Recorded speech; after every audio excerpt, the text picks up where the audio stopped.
इसका रिकॉर्डिंग भी, ठीक है।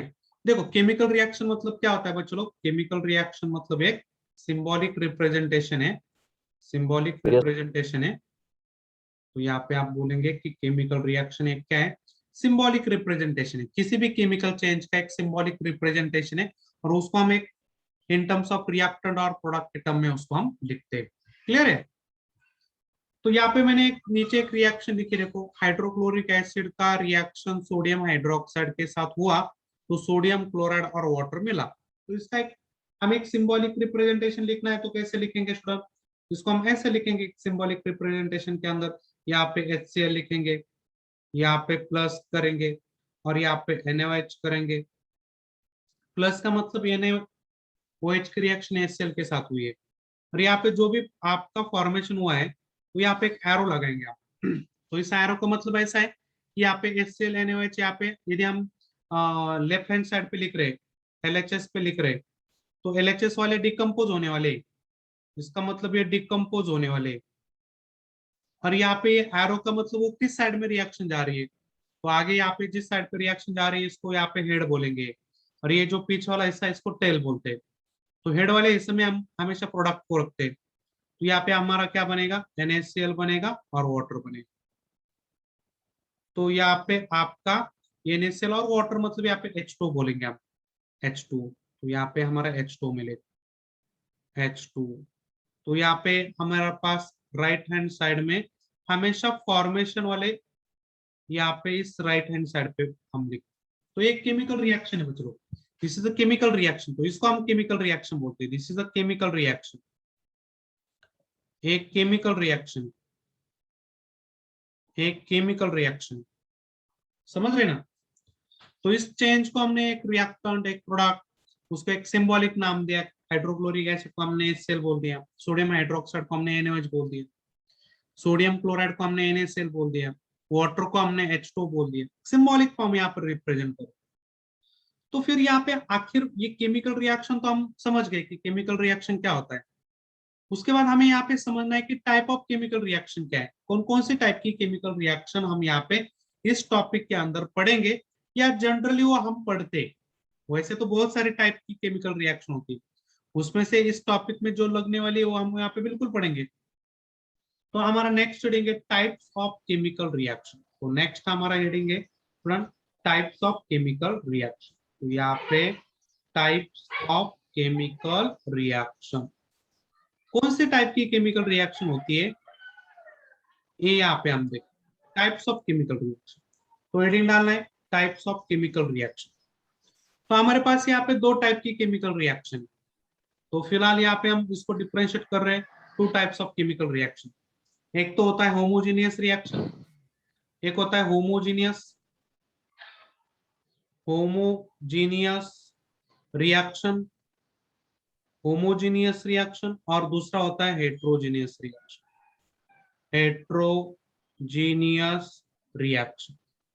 अभी यहाँ पे होमोजीनियस और हेट्रोजीनियस रिएक्शन मतलब क्या, मान के चलो यहाँ पे आपकी कोई रिएक्शन हो रही है, N2 गैस है और H2 गैस की यहाँ पे कोई केमिकल रिएक्शन हो रही है, और यहाँ पे आपने प्रोडक्ट देखा 2 मोल ऑफ NH3 गैस।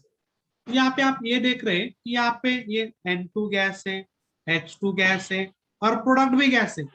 इसका मतलब सबके सब गैस में, चाहे वो प्रोडक्ट हो चाहे वो रिएक्टेंट हो, वो सबके सब गैस। तो इसको हम बोलते हैं होमोजीनियस रिएक्शन। पॉइंट क्लियर है बच्चों।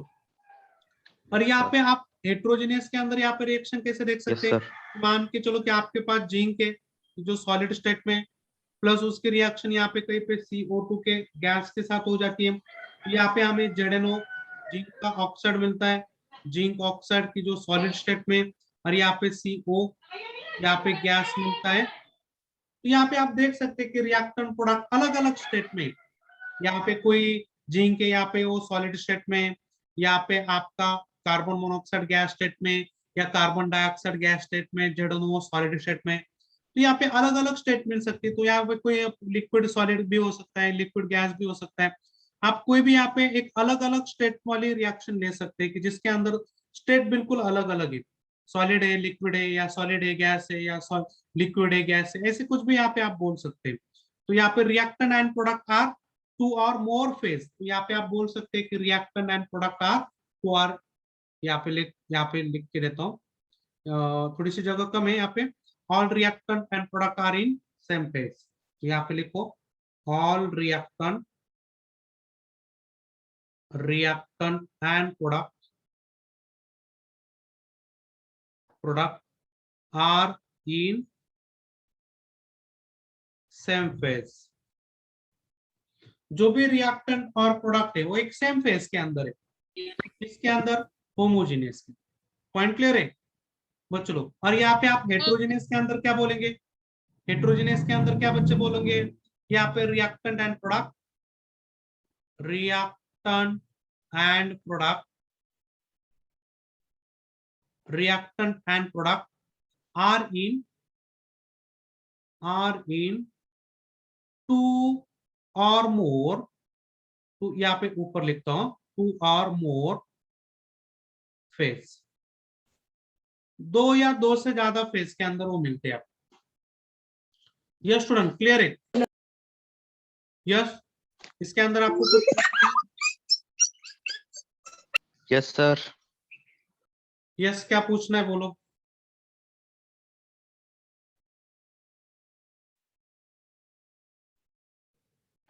यस क्लियर हो चुका है, आगे जाए। Sir yes sir. बोलो बोलो yes sir. Excuse me sir. बोलो बोलो।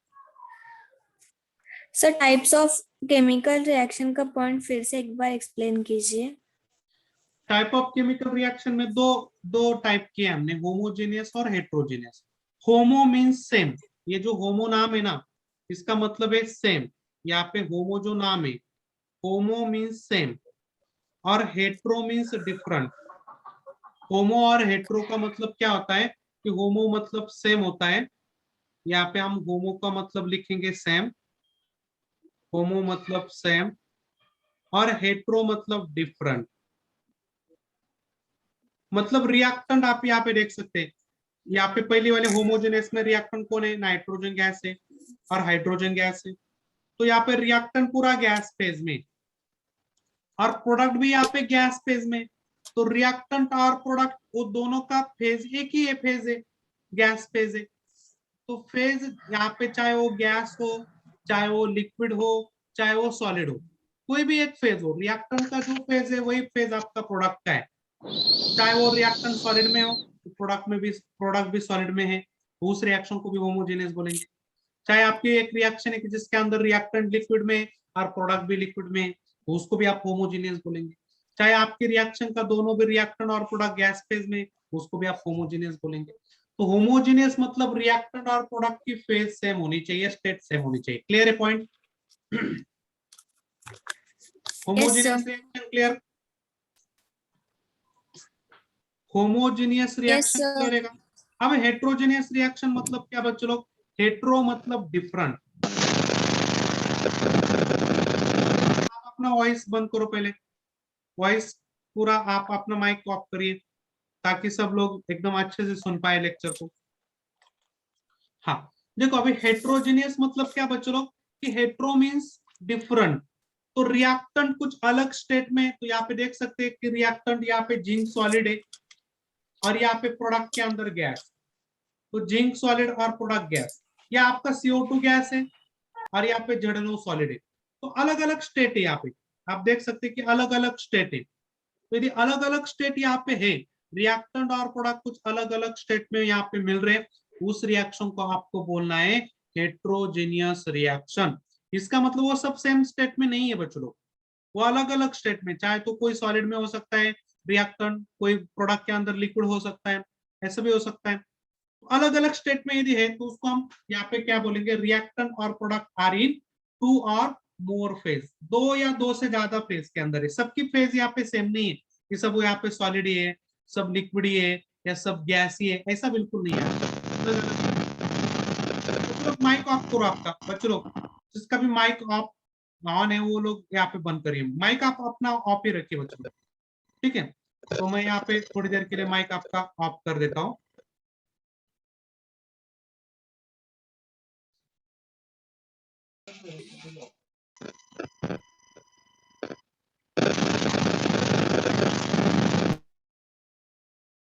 ठीक है, चलो यस हुआ तो बोल दीजिए, यहाँ पे नेक्स्ट पेज पे जाएंगे आप।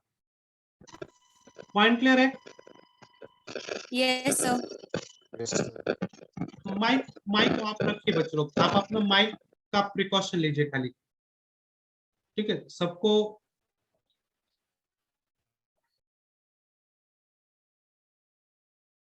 ठीक है, चलो देखो ये पॉइंट यहाँ पे आपका क्लियर हुआ है, तो आगे जाएंगे बच्चों लोग, ठीक है।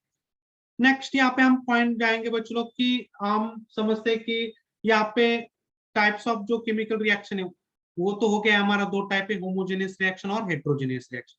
अब हम यहाँ पे पढ़ेंगे कि रिएक्शन को हम क्लासिफाई कर रहे हैं, टाइप ऑफ रिएक्शन को हम यहाँ पे क्लासिफाई कर रहे हैं। ये जो क्लासिफिकेशन था ये ऑन द बेसिस ऑफ किसके बेसिस से था? ये क्लासिफिकेशन ऑन द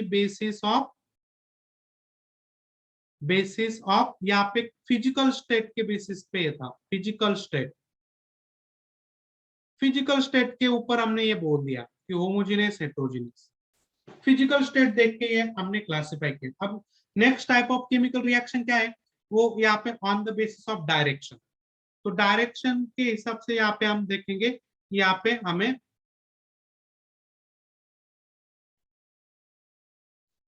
तो देखो ऑन द बेसिस ऑफ यहाँ पे डायरेक्शन, तो यहाँ पे दूसरा टाइप डालो, यहाँ पे on the basis of direction. तो यहाँ पे हम हेडिंग डालेंगे on the basis of, on the second है, पहला हो गया ऑन द बेसिस ऑफ यहाँ पे स्टेट, फिजिकल स्टेट। दूसरा डालेंगे on the basis of on the basis of direction. तो डायरेक्शन के बेसिस के ऊपर हम यहाँ पे केमिकल रिएक्शन को डिफरेंशिएट कर रहे हैं। तो यहाँ पे दो डायरेक्शन के हिसाब से यहाँ पे उसके दो कैटेगरी पड़ती है, एक रिवर्सिबल रिएक्शन और एक इरिवर्सिबल रिएक्शन। तो यहाँ पे हेडिंग डालो रिवर्सिबल रिएक्शन, एक है रिवर्सिबल रिएक्शन, यहाँ पे एक डालो रिवर्सिबल रिएक्शन, और दूसरा है यहाँ पे इरिवर्सिबल रिएक्शन, इरिवर्सिबल रिएक्शन। एक है रिवर्सिबल रिएक्शन, एक है इरिवर्सिबल रिएक्शन। तो यहाँ पे हम इसका एक चार्ट बनाएंगे, एक डिफरेंशिएट, यहाँ पे एक डिफरेंस देखेंगे, तो यहाँ पे आपको रिवर्सिबल भी पता चलेगा, इरिवर्सिबल भी पता चलेगा। तो यहाँ पे पहला पॉइंट यहाँ पे डालो, फर्स्ट पॉइंट। तो यहाँ पे आप एक नंबर डालो, तो एक नंबर के अंदर यहाँ पे chemical reaction in which product can be converted into reactant and reactant is converted into product. मतलब यहाँ पे रिएक्शन आप मान के चलो कि यहाँ पे A प्लस B कोई रिएक्शन है, तो ये रिएक्टेंट है, तो ये प्रोडक्ट में जा रहे हैं, यहाँ पे C प्लस यहाँ पे D मिल रहा है, और यहाँ पे ये फिर से प्रोडक्ट जो बन रहा है वो फिर से रिएक्टेंट में आ रहा है, इसको हम एक रिवर्सिबल रिएक्शन बोलते हैं। यहाँ पे इसको एक रिवर्सिबल रिएक्शन बोलेंगे, A plus B into C plus D। तो ये दोनों डायरेक्शन में रिएक्शन जा रही है। तो यहाँ पे आप देख सकते हैं कि रिएक्टेंट का कन्वर्जन प्रोडक्ट में और प्रोडक्ट का कन्वर्जन रिएक्टेंट में। इरिवर्सिबल में क्या आता है बच्चों लोग, एक इसका एक बेस्ट एग्जांपल मैं देता हूँ आपको, एक प्रैक्टिकल एग्जांपल देता हूँ ताकि आप इसको एकदम सही समझ जाएंगे। N2 गैस है प्लस थ्राइस H2, और यहाँ पे ये रिएक्शन इक्विलिब्रियम में मतलब रिवर्सिबल है, यहाँ पे 2 मोल ऑफ NH3। और यहाँ पे एक बात समझना होता है बच्चों लोग, जो भी यहाँ पे गैस फेज में कोई रिएक्टेंट या प्रोडक्ट होगा, उस रिएक्शन को यदि आपको रिवर्स करना है तो उसको क्लोज कंटेनर के अंदर रखना पड़ेगा। ये बात एकदम कंपलसरी याद रखो, क्लोज कंटेनर के अंदर उसको रखेंगे, मतलब उसका ढक्कन हमेशा लगा के रखेंगे आप, क्योंकि गैस को आप उस कंटेनर के अंदर रखना चाहते हैं तो कंटेनर को क्लोज ही करना पड़ेगा। अदरवाइज यहाँ पे कोई गैस फेज में रिएक्शन हो रही है और ढक्कन खुला रखेंगे तो खुला ढक्कन के अंदर वहां पे गैस तो ऊपर निकल चला जाएगा एटमॉस्फेयर के अंदर, वो तो ना तो प्रोडक्ट के अंदर कन्वर्ट होगा, ना तो वो रिएक्शन के अंदर यदि कोई प्रोडक्ट गैस में बन रहा है ना तो प्रोडक्ट का रिएक्टेंट बनेगा, क्योंकि गैस तो यहाँ पे ऊपर चला जाता है, हमेशा कंटेनर के बाहर आएगा, तो कहाँ से रिएक्शन करेगा। इसलिए यहाँ पे हमेशा ध्यान में रखो, कोई भी या तो रिएक्टेंट साइड में कोई गैस है या प्रोडक्ट साइड में कोई गैस है, तो आपको इस वाली रिएक्शन को हमेशा ध्यान में रखो कि यदि आप इस रिएक्शन को रिवर्सिबल पॉइंट ऑफ व्यू देख रहे तो उस कंटेनर का ढक्कन हमेशा क्लोज होना जरूरी है। अदरवाइज हम इस रिएक्शन का ढक्कन ओपन करेंगे और हम बोलेंगे N2 और H2 का रिएक्शन NH3 बन रहा है और फिर से NH3 का H2N2 बन रहा है, बिल्कुल पॉसिबल नहीं है। पॉइंट क्लियर है? Point clear? रिवर्सिबल रिएक्शन में यहाँ पे ये जो रिएक्शन है वो दोनों साइड पे चलती है, दोनों साइड पे। तो यहाँ पे दोनों साइड पे इस रिएक्शन को आप देखेंगे, रिएक्टेंट का कन्वर्जन प्रोडक्ट में और प्रोडक्ट का कन्वर्जन रिएक्टेंट में। यहाँ पे मैं दूसरा एग्जांपल देता हूँ, H2 प्लस यहाँ पे आप I2 वेपर लेंगे, I2 वेपर। तो यहाँ पे ये H2I2 यहाँ पे पहले क्या बनाएगा, आपका HI बनाएगा और कुछ देर बाद ये HI फिर से आपका H2 और I2 में बदल जाएगा। तो H2I2 HI में बदल जाएगा, HI फिर से H2I2 के अंदर जा रहा है। तो एक रिएक्शन रिवर्सिबल है, इसको भी हम क्लोज कंटेनर के अंदर करेंगे, क्लोज करेंगे कंटेनर को, क्लोज करेंगे।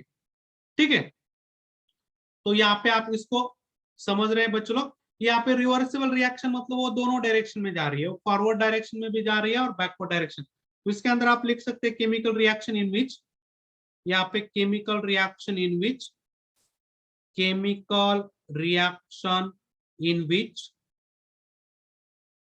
ऐसी केमिकल रिएक्शन कि जिसके अंदर product, reactant and product, reactant and product, reactant and product can be converted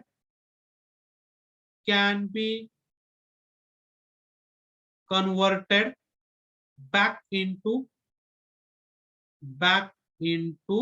reactant.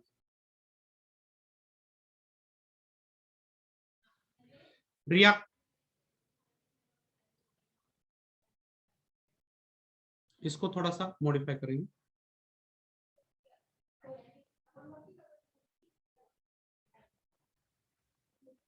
इसको लिखेंगे chemical reaction in which, chemical reaction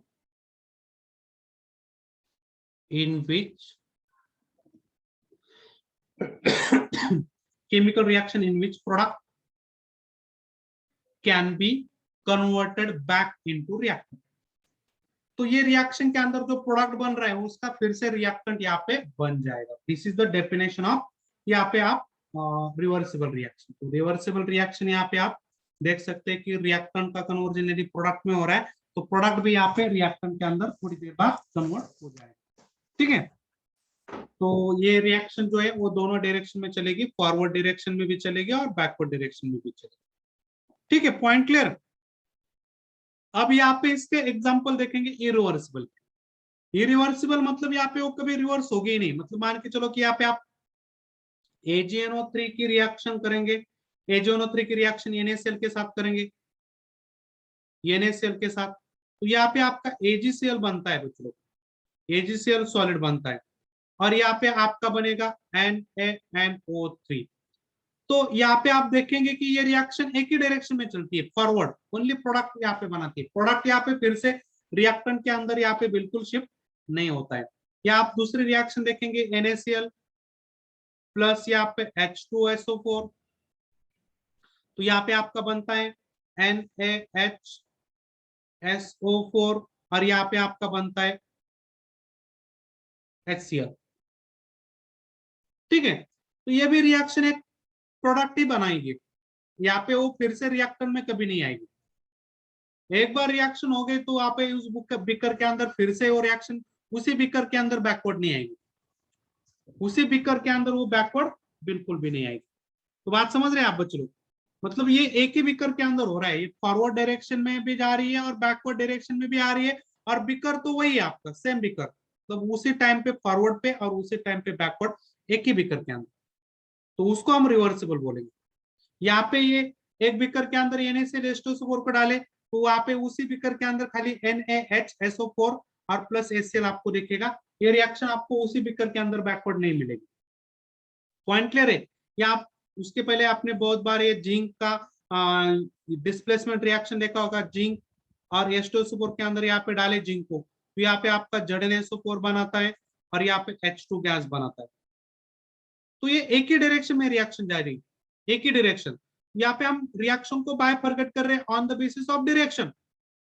direction के हिसाब से यहाँ पे दो टाइप मिल गई। रिवर्सिबल, रिवर्सिबल में यहाँ पे क्या होता है, बोथ डायरेक्शन होता है, both direction, both direction, both direction मतलब फॉरवर्ड और बैकवर्ड। और यहाँ पे क्या रहे, ओनली वन डायरेक्शन, यहाँ पे ओनली वन डायरेक्शन, यहाँ पे एक ही डायरेक्शन में रिएक्शन चलेगी, चाहे वो रिएक्टेंट प्रोडक्ट का कन्वर्जन रिएक्टेंट में हो, चाहे वो रिएक्टेंट का कन्वर्जन प्रोडक्ट में हो, बट एक ही डायरेक्शन में चलेगी। पॉइंट क्लियर है? यहाँ पे इसका डेफिनेशन लिखेंगे क्या, chemical reaction in which, chemical reaction in which, ऐसी केमिकल रिएक्शन के जिनके अंदर प्रोडक्ट, प्रोडक्ट जो है कैन नॉट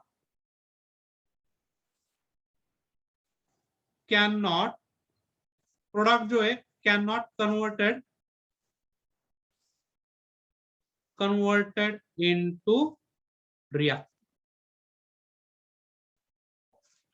प्रोडक्ट का कन्वर्जन रिएक्टेंट में यहाँ पे बिल्कुल नहीं होता उसी बीकर के अंदर। पॉइंट क्लियर है बच्चों लोग? यस, रिवर्सिबल और इरिवर्सिबल रिएक्शन के अंदर आपको डिफरेंशिएट करना है। तो यहाँ पे आप देखो आपको डिफरेंशिएट हो रहा है क्या? यस, यहाँ पे आप देख सकते हैं कि रिवर्सिबल रिएक्शन है, यहाँ पे इरिवर्सिबल रिएक्शन, ठीक है। तो यहाँ पे देख सकते हैं कि रिवर्सिबल और इरिवर्सिबल में हम कैसे डिफरेंस देख रहे हैं। यहाँ पे तीसरा पॉइंट एकदम क्लियर हो चुका है। अभी यहाँ पे चौथा पॉइंट यहाँ पे लिखेंगे, तो दूसरा पॉइंट यहाँ पे हम ये दूसरा बोलेंगे, ये तीसरा बोलेंगे, ठीक है। तो ये दूसरा, ये तीसरा। तो पहला पॉइंट एग्जाम्पल का था, दूसरा पॉइंट डेफिनेशन का है, तीसरा पॉइंट यहाँ पे हम लिख सकते हैं कि यहाँ पे ये रिएक्शन जो होती है, रिएक्शन प्रोसीड, रिएक्शन प्रोसीड, यहाँ पे जो रिएक्शन प्रोसीड होती है, तो यहाँ पे reaction proceed in forward as well as backward direction, backward direction. ये रिएक्शन फॉरवर्ड डायरेक्शन में भी और बैकवर्ड डायरेक्शन में भी सेम बीकर के अंदर होती है। एक ही बीकर के अंदर वो फॉरवर्ड में भी जाएगी और उसी बीकर के अंदर वो बैकवर्ड भी आएगी। तो दोनों, मतलब यहाँ पे हम बोलेंगे कि बाय डायरेक्शनल या बाय डायरेक्शनल या बोथ डायरेक्शन बोल सकते हैं। तो बाय डायरेक्शनल बोलेंगे, बाय डायरेक्शनल। ये रिएक्शन दो डायरेक्शन में चलती है, फॉरवर्ड भी और बैकवर्ड भी। पॉइंट क्लियर है?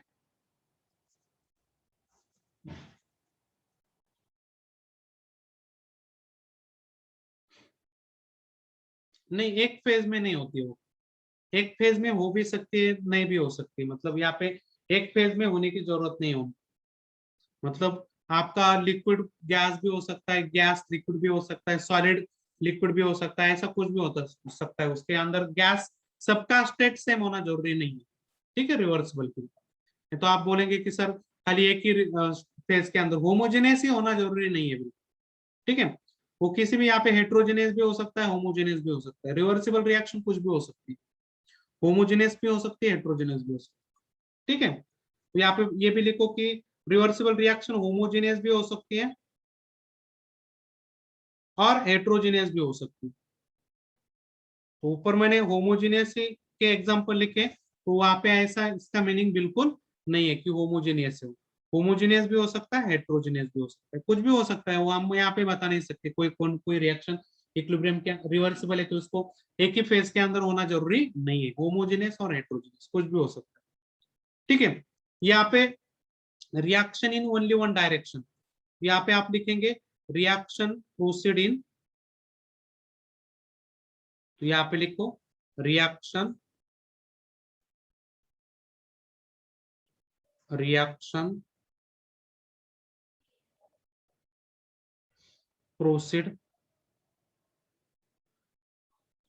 proceed in only one direction।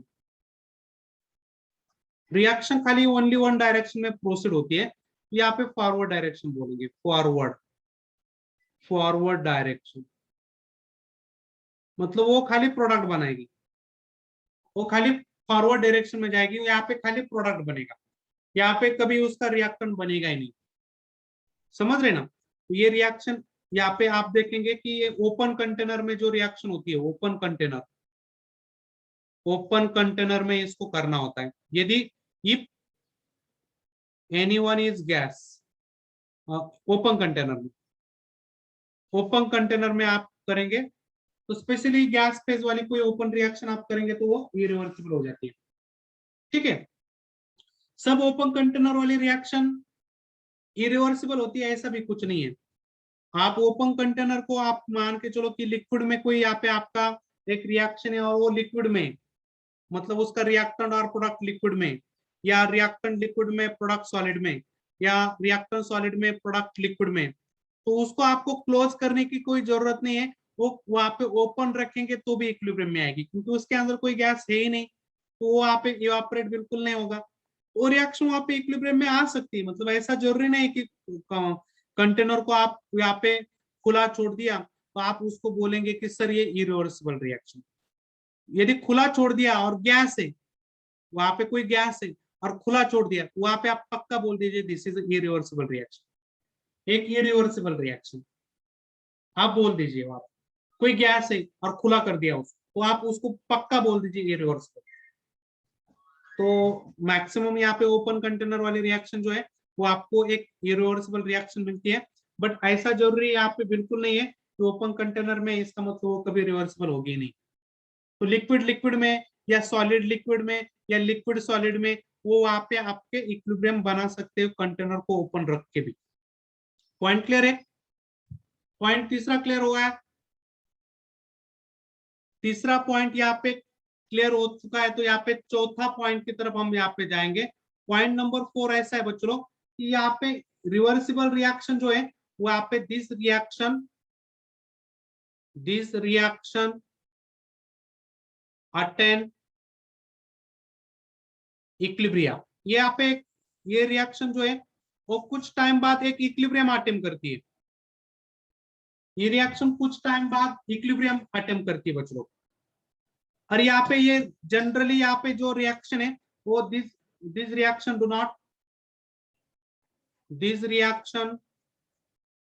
Do not attain equilibrium. ये रिएक्शन कभी इक्विलिब्रियम अटेम्प्ट करेगी ही नहीं, इक्विलिब्रियम में कभी आएगी ही नहीं बच्चों। ये रिएक्शन कभी भी इक्विलिब्रियम में नहीं आएगी, कभी भी नहीं आएगी, मर जाएगी बट इक्विलिब्रियम में नहीं आएगी। समझ रहे ना बच्चों लोग? ये इरिवर्सिबल वाली रिएक्शन मर जाएगी बट इक्विलिब्रियम में नहीं आएगी।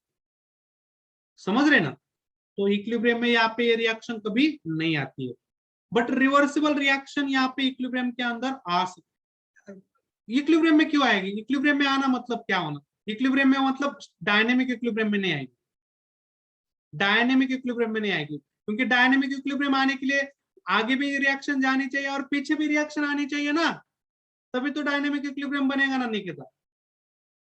बात समझ रहे?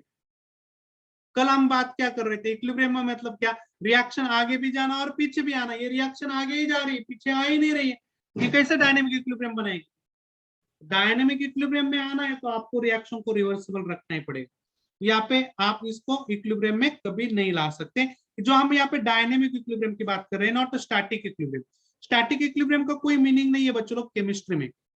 स्टैटिक इक्विलिब्रियम का कोई मीनिंग नहीं है, क्योंकि स्टैटिक इक्विलिब्रियम के अंदर कोई केमिकल चेंज होता ही नहीं है, कोई केमिकल चेंज होता ही नहीं है वहां पे। उसको हम स्टैटिक इक्विलिब्रियम को हम केमिस्ट्री के अंदर पढ़ते ही नहीं बच्चों लोग, क्योंकि उसके अंदर कोई केमिकल चेंज होता ही नहीं है।